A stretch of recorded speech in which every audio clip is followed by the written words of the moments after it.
Money is the alternate master to God. परमेश्वर के अलावा जो चुनाव है वो है पैसे को अपना स्वामी बनाना। So if you recognize that God and money are the two masters and look around at all the churches in the world today, और अगर आप ये पहचान लो कि परमेश्वर और पैसा यही दो स्वामी हैं, और फिर आज की सारी कलीसियाओं को देखो तो tell me who are they following? Which master are they following? आप मुझे बताइए वो किसके पीछे चल रहे हैं, किस स्वामी के वो गुलाम है, दास है। That's why we have been very strong in this area. इस वजह से इस क्षेत्र में हम बहुत कठोर, बहुत स्ट्रांग रहे हैं। In CFC churches, as I said, we don't claim to be better than any church. जैसे मैंने पहले भी कहा, हम बिल्कुल दावा नहीं करते कि हम दूसरी कलीसियाओं से बेहतर हैं। But we say if we see that Jesus did it a certain way, we want to do it that way. पर हम कहते हैं अगर हमको बाइबल में दिखता है कि यीशु कोई चीज़ एक प्रकार से करता था तो हमें उसके वैसे ही करना है। वो जब यीशु अपने जीवन में कुछ करता था तो We can't claim to follow the ministry of Jesus of walking on the water. यीशु मसीह की सेवकाई के पीछे हम नहीं चल सकते, क्योंकि हम पानी पर नहीं चल सकते। Never met anybody in my life who can walk on water. मैं अपने जीवन में ऐसे किसी व्यक्ति से नहीं मिला हूँ जो पानी पर चलता हो। I've never met anybody in my life who can feed 5,000 people with 5 loaves of bread. मैं अपने जीवन में किसी व्यक्ति से नहीं मिला हूँ जो 5,000 लोगों को 5 रोटियों से खिला सकता है। That is ministry. वो यीशु की सेवकाई है। And if that is what Jesus meant by following, then we have to say nobody is following Jesus. और अगर यीशु का ये मतलब था जब यीशु कहता था मेरे पीछे चलो, तो फिर तो हम कहेंगे कि कोई यीशु के पीछे नहीं चल रहा। But that's not what he meant. पर यीशु का ये मतलब नहीं था। He meant that we must follow him in his life. यीशु का कहना था, यीशु का मतलब था कि उसके जीवन में हमें उसके पीछे चलना है।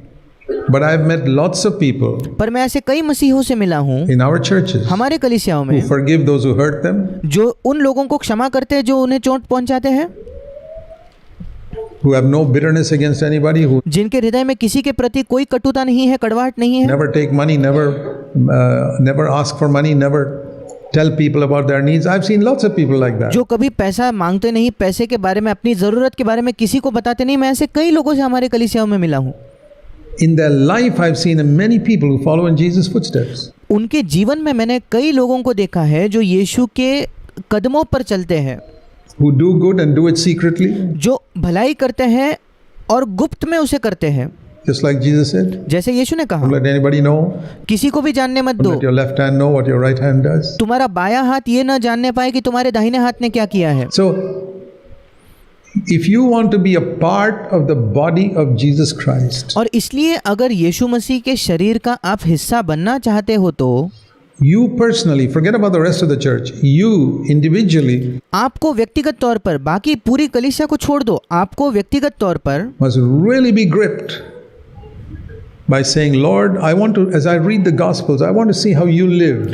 आपको प्रभु से कहना होगा, प्रभु मैं इस बात से जकड़ा हुआ होना चाहता हूँ कि मैं जब सुसमाचार पढ़ूं, मैं देखना चाहता हूँ कि यीशु तू कैसे जीता था, And I want to live exactly like that. और मैं बिल्कुल वैसे ही जीना चाहता हूँ। I won't reach there in one day. मैं एक दिन में वहाँ नहीं पहुँचूंगा। I'm running a race. Jesus is far ahead of me. मैं एक दौड़ रहा हूँ, यीशु मेरे बहुत आगे है, But I'm running the same race. पर मैं वही दौड़ रहा हूँ। Something like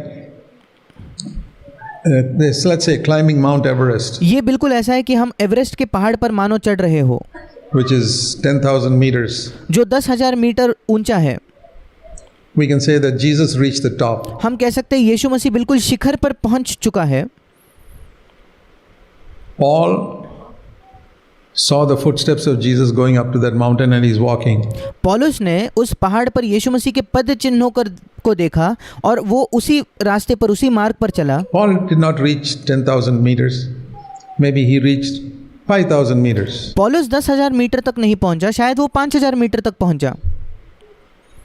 Now I am following Paul as he followed Christ. Maybe I have reached 500 meters. अब मैं पौलुस के पीछे चल रहा हूँ क्योंकि पौलुस यीशु के पीछे चल रहा था, शायद मैं केवल 500 मीटर ऊपर गया हूँ। Still a long way to 10,000 meters. अभी 10,000 मीटर पहुँचने में बहुत समय है, बहुत लंबा रास्ता है, But I'm following in the same path. पर मैं उसी मार्ग पर चल रहा हूँ।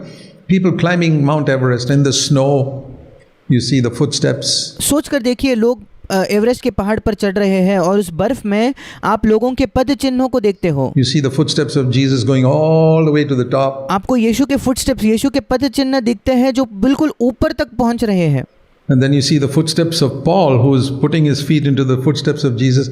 और फिर आपको पौलुस के पद चिन्ह दिखते हैं जो अपने पैरों को उसी पद चिन्हों पर रखकर वो उसी मार्ग पर चल रहा He है। hasn't reached all the way to the top. He's पौलुस ऊपर तक नहीं पहुंचा, part of the way. वो आधे रास्ते तक पहुंच चुका है। And then you and I और फिर आप और मैं can see the footsteps of Paul and Christ and हम पौलुस और मसीह के पद चिन्हों को देखते हैं say, okay, we are also following. और हम कह सकते हैं कि हाँ, हम भी उसके पीछे चल रहे हैं। Following does not mean we have reached the top. पीछे चलने का ये मतलब नहीं है कि हम ऊपर तक पहुंच गए हैं, We're going in the same direction, हम उसी दिशा में जाते हैं। and if we continue like that, we'll reach the top. अगर हम उसी दिशा में जाते रहे तो हम शिखर तक पहुंच That जाएंगे। means we live by the same principles that Jesus lived by. इसका मतलब हम उन्हीं सिद्धांतों से जीते हैं जिस सिद्धांतों से यीशु जीता था। Forgiveness, क्षमा करना, goodness, भलाई करना, love, प्रेम, humility, नम्रता, no boasting, कोई घमंड न करना, a right attitude to money, पैसे के प्रति सही रवैया, no jealousy, किसी के प्रति जलन नहीं, no competition. प्रतियोगिता Even if नहीं। you can't heal the sick or do miracles, don't worry. Even if you can't preach, यद्यपि आप लोगों को चंगा नहीं कर सकते, आप प्रचार नहीं कर सकते, बीमारों को चंगा नहीं कर सकते, कोई बात नहीं, doesn't matter. कोई You बात can't नहीं। play any musical instruments, doesn't matter. आप कोई संगीत नहीं बजा सकते, कोई बात नहीं। We don't read about Jesus playing musical instruments. हम कभी नहीं पढ़ते कि यीशु मसीह कोई संगीत, कोई इंस्ट्रूमेंट बजाता था। Don't think of ministry.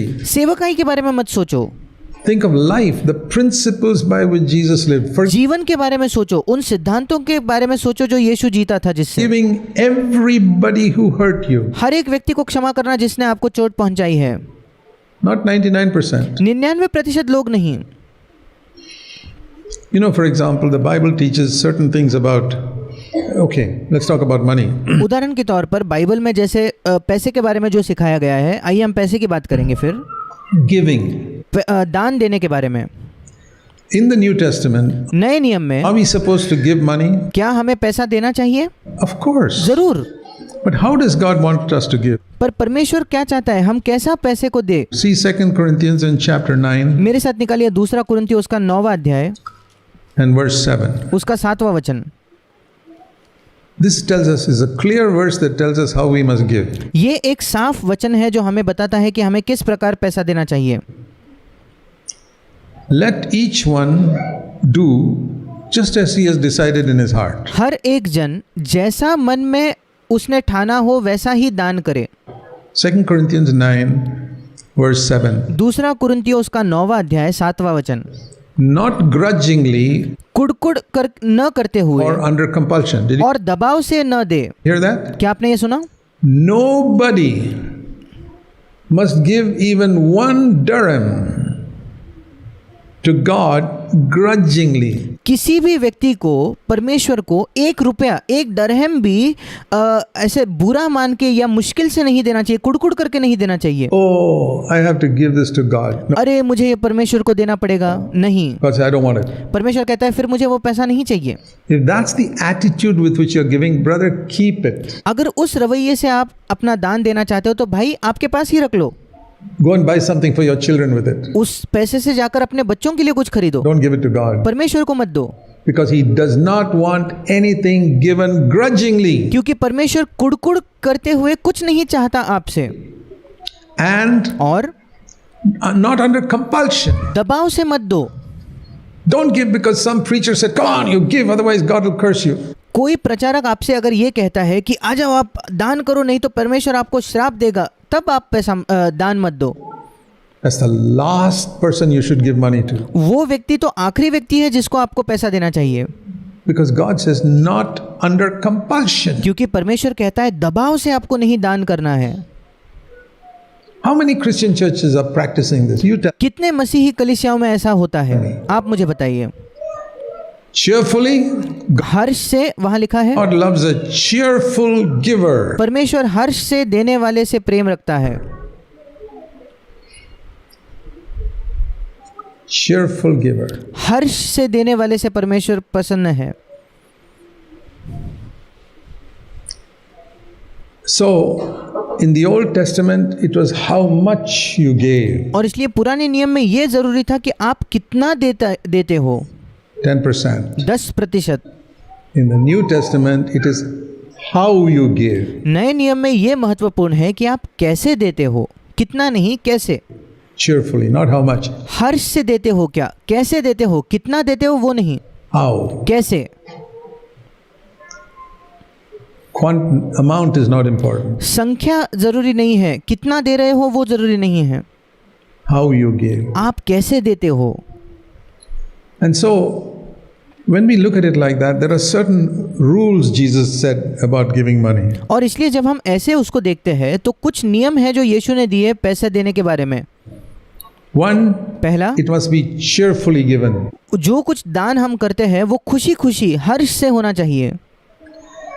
The other, Jesus said in Matthew chapter 6, दूसरा नियम जो यीशु ने कहा मत्ती उसके 6 अध्याय में, Matthew 6, मत्ती 6 and verse 3, और तीसरा when वचन, you give, पर जब तू दान करे don't let your left hand know what your right hand is doing. तो जो तेरा दाहिना हाथ करता है उसे तेरा बायां हाथ न जानने पाए. So if you think of the body of Christ, अगर आप मसीह की देह के बारे में सोचो तो what it means is another member of the body of Christ should not know what you are doing. इसका मतलब आप मसीह की देह का जो दूसरा व्यक्ति है उसे नहीं जानना चाहिए कि आप क्या कर रहे हो. It must be given secretly. वो गुप्त में दिया जाना चाहिए.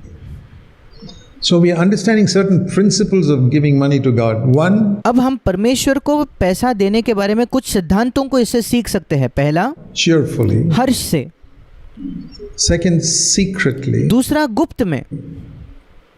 Another principle Jesus said एक और सिद्धांत जो यीशु ने दिया in Matthew 5, मत्ती 5 में, verse 24, मत्ती 5 उसका 24 वचन, when you come with your offering, जब तू अपना दान या अपनी भेंट लेकर आए and there you remember that your brother has got something against you, और तब अगर तुझे याद आए कि तेरे भाई के हृदय में तेरे खिलाफ कुछ है, don't give your offering. फिर अपना दान मत दे.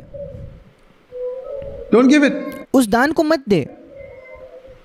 You're just going to put your money in the offering box and you suddenly remember somebody's got something against you. Put it back into your pocket. तुम उस दान पेटी में अपना पैसा डालने ही वाले हो, तब तुम्हें याद आता है कि तुम्हारे भाई के हृदय में तुम्हारे खिलाफ कुछ है. अपना पैसा अपने जेब में रख लो. Says go first and settle matters with your brother. वो कहता है पहले जाकर अपने भाई से मेल मिलाप करो, सब कुछ सुलझा लो, Then come and put the money in the. फिर आकर उस दान पेटी में अपनी भेंट चढ़ाना, पैसा डालना. These are certain principles, but the Old Testament it was not like that. ये कुछ सिद्धांत है. पुराने नियम में ऐसा नहीं था. The Old Testament, even if you have fought with your brother, you got to pay your tithe. पुराने नियम में अपने भाई से झगड़ा भी आपने किया हो तो आपको अपना दशमांश देना ही है. Do you see how most Christian churches today are following the Old Testament? क्या आप देखते हो आज अधिकतर मसीही कलीसियाएं जो है वो पुराने नियम का अनुसरण कर रहे हैं. And you cannot follow the Old Testament and be a New Testament church. और फिर पुराने नियम को मानकर आप नए नियम की कलीसिया नहीं बन सकते. That's impossible. वो असंभव है.